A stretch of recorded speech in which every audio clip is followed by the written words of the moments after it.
'Twas the day before Christmas, when all through the county the neighbors were stirring, preparing their bounty. The tools were placed on the shelves with care, in anticipation of local volunteers doing their share.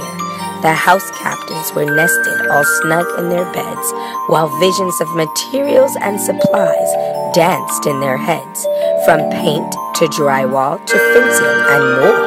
With all these supplies, their mission would soar. Neighbors helping neighbors, making community the face of a successful St. Mary's County, built on the spirit of grace.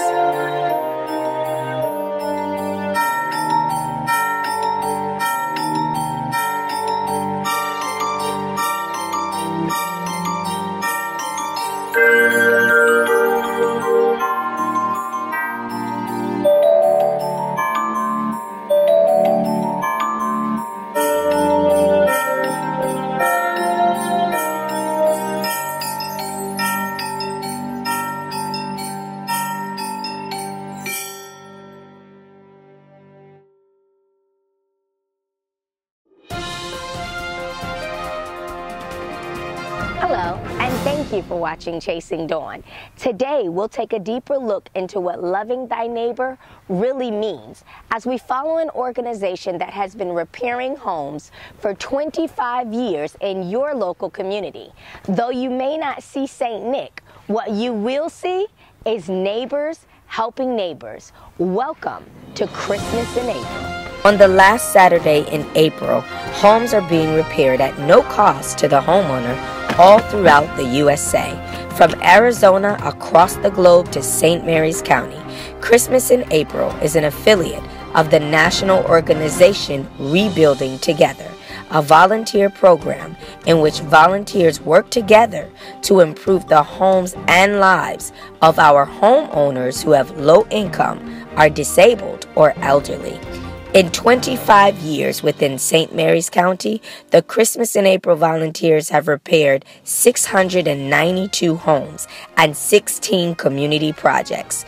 With approximately 39,300 volunteers utilizing their expertise and talents, they have done over $6.5 million in free repairs. There was a lady that lived up in Loveville that hadn't been out on her porch since her son had died many years before. I think he was in the service, and she was saying that, you know, we had to really work on the roof, and there was a lot of things on the interior of the house. But she said that, you know, the thing she missed the most was sitting out on the front porch and just watching traffic go by. So a lot of the volunteers got together a little bit more, and they rebuilt that front porch before we left there that day. And just her coming out and thanking people the way she did. There was a lot of strong men there on the lot that day, but they cried more than the ladies did, I think, before everybody left. She was very, very thankful that day of the job that we completed. And I still see that house to this day, and every time I ride by it, I think about that lady. Christmas in April was started by, or was brought to this county by a gentleman by the name of John Parlett and Cap Mona. This will be our 25th year. My family, about 1988, had taken a weekend and went down and helped my grandparents clean up their property in the spring after the winter. And my grandparents were just so appreciative that all their grandkids would take their time out of their busy schedules to come help them spruce up their house and clean up their house. And it left us with a really great feeling. I've been involved in Christmas in April since the beginning. I started out like Howard at the beginning. I served lunches. We have wonderful volunteers. Usually it's churches or civic groups that will go out to the houses and they serve them, some of them breakfast. I served breakfast. McDonald's at the time gave us breakfast. We took breakfast to the volunteers at the house, and then we actually went to a place and we made sandwiches. Shortly thereafter, I heard about a program called Christmas in April that was taking place in Washington, D.C. and in Prince George County.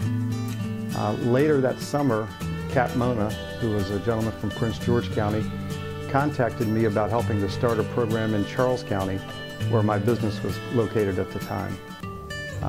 I was only too happy, having had this great experience at my grandparents' house doing the same exact thing, that I got involved with that program. And we did our first Christmas in April in Charles County in 1989. We have taken off and have steadily grown over the years. We choose homes every year to repair for the handicapped, elderly, and poor folks here in the county.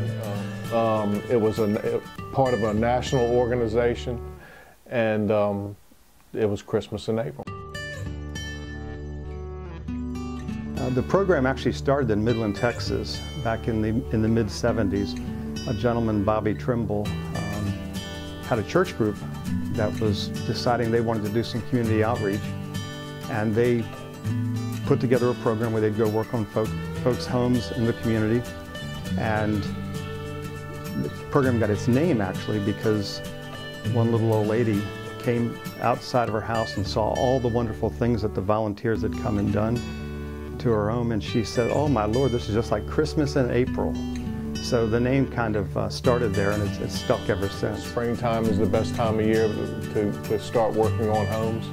After a hard winter of weather and everything on a house, it's a good time to start to get people's houses spruced up for the coming year. I informed them that I would no longer be involved with Christmas in April in Charles County, and they were all really surprised because I'd been so involved. And I said, well, I can't be in two places at one time. I feel compelled to take this program to St. Mary's County, to where I live and where I'm from, and develop a program here. And we started later that same fall to put together a program here in St. Mary's County. So in 1990 is when we started. We started as a small group of local contractors, business people in the offices of Birch Oil in Hollywood. I take care of the day-to-day running of Christmas in April. I make sure that we have volunteers and house captains and just kind of oversee everything all year round. It is an all year round program, so there are things to do every day through the entire year leading up to Christmas and April Day.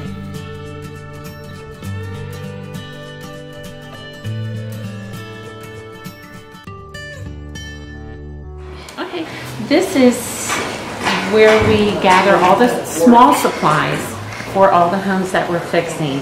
It's all the miscellaneous nails, caulk, paint trays, cleaning supplies.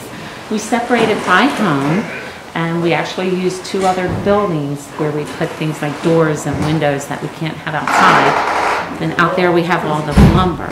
So we work 6 weeks to get all the supplies, get the best deals, and then yesterday we sort everything. We actually started sorting a few days ago. We have everything sorted. We have our master list that we go through and double check and triple check that every house captain gets what they want. Then the house captains show up today and we go over their list again with the house captain, and they take all their belongings and ready for tomorrow. So we're working with a lot of treated lumber, a lot of plywood. We replace a lot of floors, so we're working with plumbing as well, where kitchen sinks have been leaking and bathroom sinks have been leaking. So we do a lot of replacement of floors, and of course that means replacing the linoleum or the carpet or whatever they have in there. We have broken toilets that we replace, cracked toilets that we replace for the homeowners. Quite a bit of painting where there's been damage from the leaks, and then we go in and fix that. A lot of yard work. Oh gosh, it just runs the gamut. A lot of handicap rails for homeowners in their homes. These are for the elderly, and it's just a safety issue for them. Safety, warmth, insulating. We're doing 3 homes with insulation this year.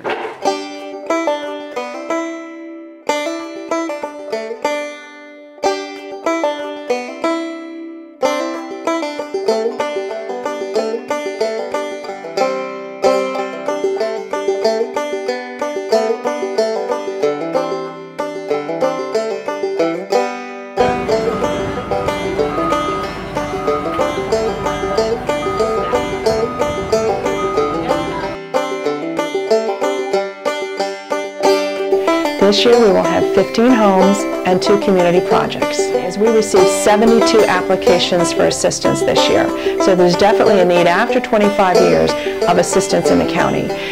We get all our applications in the fall.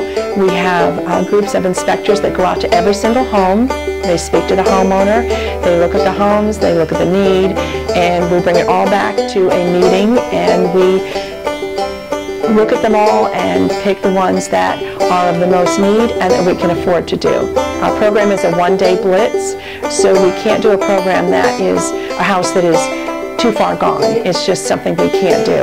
So we have to pick the programs that can be done easily in a day and things that we can afford. This program is a lot more than just helping homeowners. That's the core of what we do. But the program is also about the volunteer experience, helping that volunteer feel like they've done something good in their community. That's why this program has never lacked for the need of volunteers, because Christmas Naples works very hard to make sure the volunteers have a really good experience working in someone's home. The other thing is, from a business standpoint, building your company camaraderie, the leadership, putting people together, working on a home outside of what they normally do every day is a great experience for the companies and for the employees within that company. Just a lot of team building kind of efforts. So this program, although it's really focused on helping the low-income elderly homeowners, it helps all of us at some level by the fact that we participate. We've done a good thing for our community.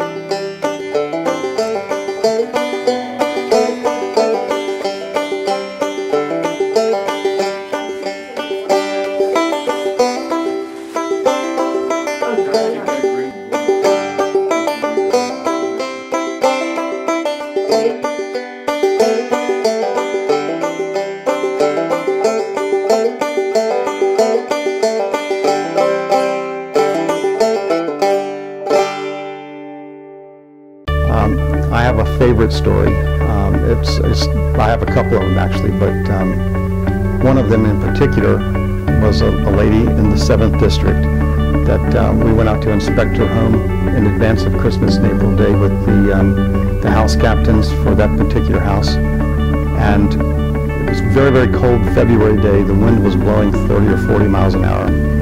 We got to her home, and the house was just as cold inside as it was outside, with the exception of one room. It was a small 2-story home, and this lady was relegated to living in one room with a wood stove because she couldn't afford to buy fuel oil or propane for her furnace or her stove. So she was forced to live in this one room. The wind was blowing the doors open on the house. We were trying to make some temporary repairs while we were there to stop that from happening. And she was so appreciative of the fact that we were there that day. This is a tough story. She was very appreciative of the fact that we were there, and she was glad that we came on the day we did, because 2 days later she was being checked into the hospital to have both legs amputated because she had diabetes. We got that home fixed. By the time we did that in April, she was back in the home, and lots of work was done to the house. It was completely redone, made very livable, and she rolled out of the house at the end of the day in her wheelchair to thank all the volunteers. And part of what we had done was build a handicap ramp so she could get in and out of the house. And that was just there wasn't a dry eye on the property that day from this lady that we were able to help. And she had no one else to turn to other than a group like Christmas Naples.